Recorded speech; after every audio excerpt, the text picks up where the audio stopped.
Kaliwat ka ng sunog ang sumiklab kanina sa Metro Manila. Kabilang po dyan ang 50 bahay na natupok sa Sampaloc, Maynila. Nasa frontline balitang yan, Brian Basa.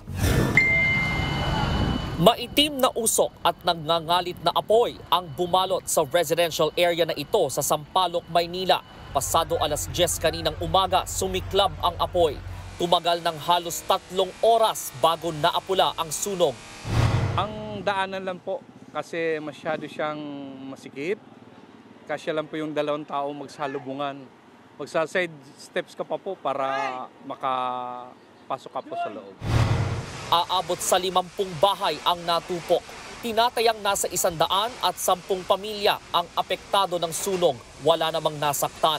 Kanya-kanyang tayo ng tolda sa kalsada ang mga nasunugan.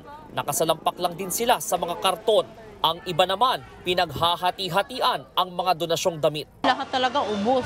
Wala. Umpisa na naman kami sa umpisa.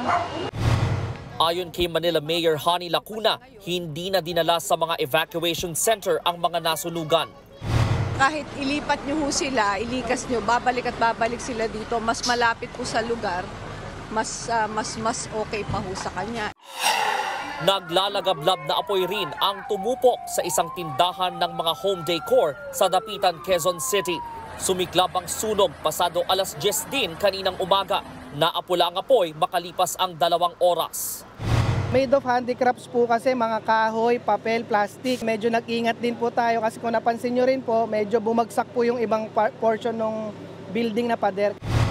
Wala namang nadamay na iba pang tindahan. Iniimbestigahan pa ang sanhi ng sunog. Sa Makati City, sunod-sunod na nagdatingan ang mga truck ng bumbero sa nasunog na commercial building sa Barangay Pio del Pilar. Pasado alas 5 ng madaling araw kanina nagsimula ang apoy sa stockroom na nasa 29th floor ng gusali. Tumagal ng halos 3 oras bago naapula ang sunog. May 3 biktimang nahirapang huminga.